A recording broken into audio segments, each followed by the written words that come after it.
안녕하십니까? 몸과 마음의 치유를 지향하는 하이슨 힐링 하우스가 여러분과 함께합니다. 하이슨 힐링 하우스는 가정교육, 자아성장, 인체정화 등 다양한 프로그램을 통해서 더 많은 분들이 몸과 마음의 건강을 되찾고 행복한 삶을 누릴 수 있도록 도와드리고 있습니다.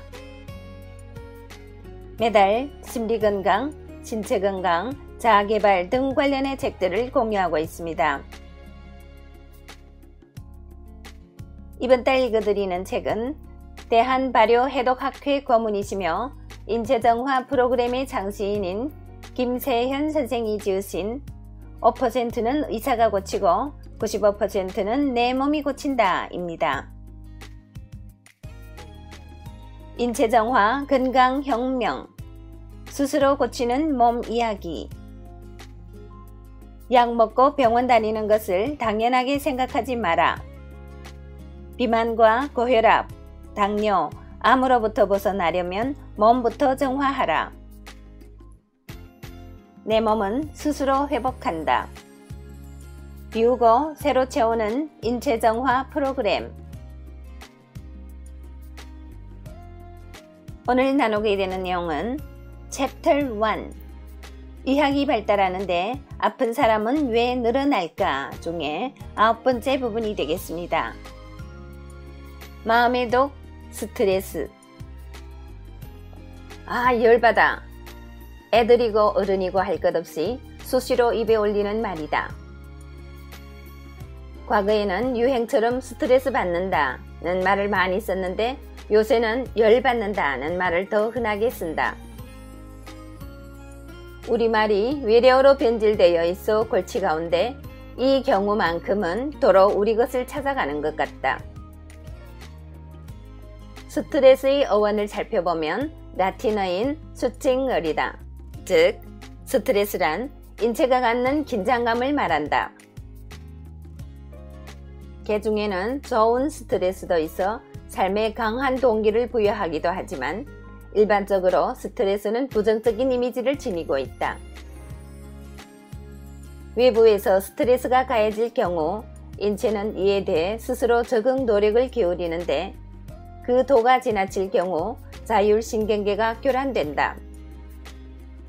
불안이나 우울, 무력감 등 처음에는 정신적인 문제가 발생하지만 증상이 심할 경우 신체의 질환으로 전이된다. 내과 입원 환자의 70% 정도가 스트레스와 연관되어 있다는 연구 결과가 있듯 스트레스는 신체 건강에 지대한 영향을 미친다.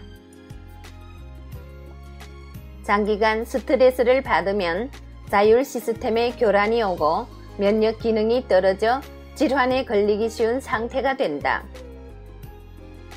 학계의 보고서에 의하면 신체 면역력의 60%가 장에서 만들어진다고 한다. 흔히 극도의 긴장감을 똥줄 탄다고 표현한다.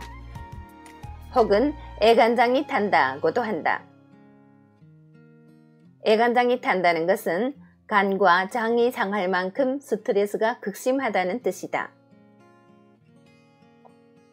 캐나다의 내분비학자 셸리는 유명한 생쥐 실험을 통해 스트레스와 장 연동 운동과의 연관성을 증명했다.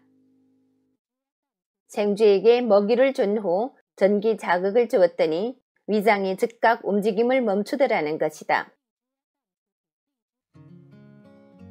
개도 밥을 먹을 때는 안 건드린다는 속담이 있다.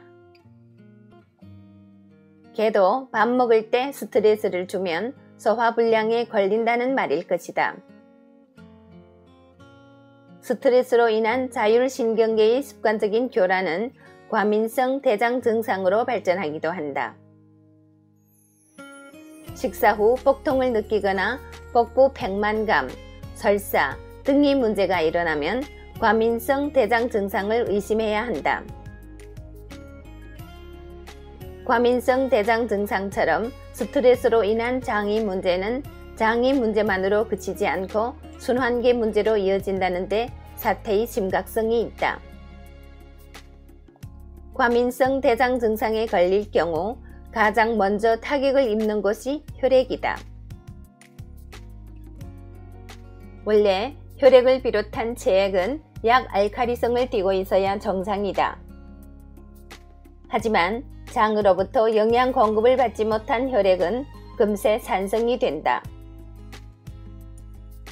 우리 몸은 혈액의 pH 농도를 조절하기 위해 정상화 시스템을 가동시킨다. 신체의 다른 부분에서 알칼리성인 칼슘을 끌어다 쓰게 되는 것이다. 칼슘이 가장 많은 곳은 어디일까? 당연히 뼈다. 혈액에 칼슘을 빼앗긴 뼈는 골다공증에 걸린다. 우리나라 여성에게 골다공증이 많은 것도 스트레스로 인해 뼈가 약화된 것이 이유가 아닐까? 여기서 잠깐 생각해보자. 칼슘은 뼈에서 빼앗아 왔는데 마그네슘은 어디서 가져와야 할까? 미안하게도 우리 몸에 마그네슘이 저장된 곳은 없다. 이제부터는 골다공증이 문제가 아니라 근육이 지나친 수축이 문제가 된다. 수축이 경미할 때는 얼굴에 경련이 일고 다리에 쥐가 나는 것으로 그치지만 심할 때는 혈관이 수축되어 돌연사에 이르게 된다. 산업사회에 접어들기 전까지만 해도 사람들은 그다지 바쁠 것이 없는 생활을 했다. 세상의 변화가 적었기 때문에 새로운 일에 적응하기 위해 들이는 노력도 적었다. 하지만 현대사회는 다변화 사회이며 정보가 넘치는 사회다. 버스를 타면 라디오가 켜져 있고 엘리베이터를 타면 광고 화면이 우리를 맞이한다. 듣기 싫어도 들어야 하고 보기 싫어도 봐야 한다. 스마트폰을 비롯해서 날이면 날마다 새로운 기기가 쏟아져 나오고 우리는 새로운 작동법을 익히느라 분주하다.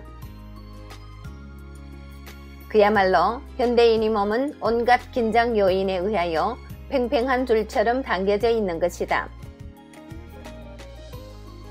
우리는 사회를 벗어나서 살 수가 없다. 이 말은 스트레스 없이 살기 힘들다는 말이다. 과도한 스트레스는 자율신경 시스템에 이상을 일으켜 몸 전체의 밸런스를 무너뜨리는 결과를 초래한다.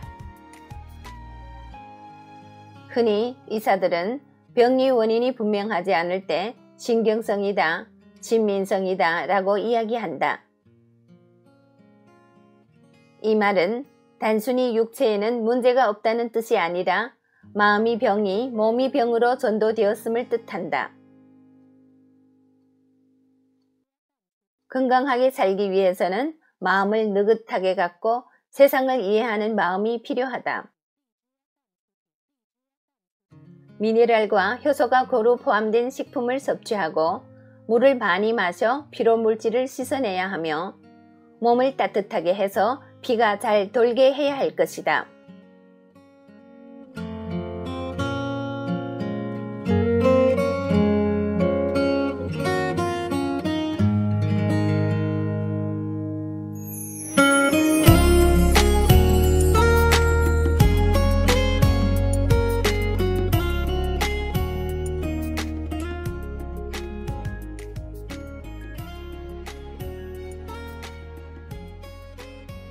네, 오늘 내용을 읽으면서 내과 입원 환자의 70%가 스트레스와 연관이 있다는 사실은 참 놀랍습니다.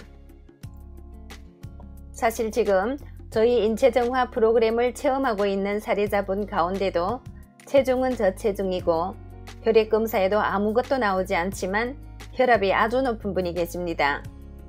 그래서 이분도 병원에 가서 검사를 했더니 내분비 교란이다 뭐 이런 식으로 병원에서 진단이 나왔다고 합니다. 스트레스가 단순히 우리들이 마음의 문제인 것 같지만 이러한 스트레스들이 우리 몸속에 질환으로 연결된다는 사실을 알고 나면 우리 마음을 다스리는 법을 잘 알아둬야 하지 않겠나 또 이런 생각도 해보게 됩니다. 오늘의 내용은 여기에서 마치겠습니다. 애청해주신 여러분 대단히 감사합니다. 여러분의 건강, 풍요, 행복을 기원합니다. 오늘도 좋은 하루 되시고 내일 이 시간에 또 뵙겠습니다. 장야에서 이춘아가 여러분과 함께 했습니다.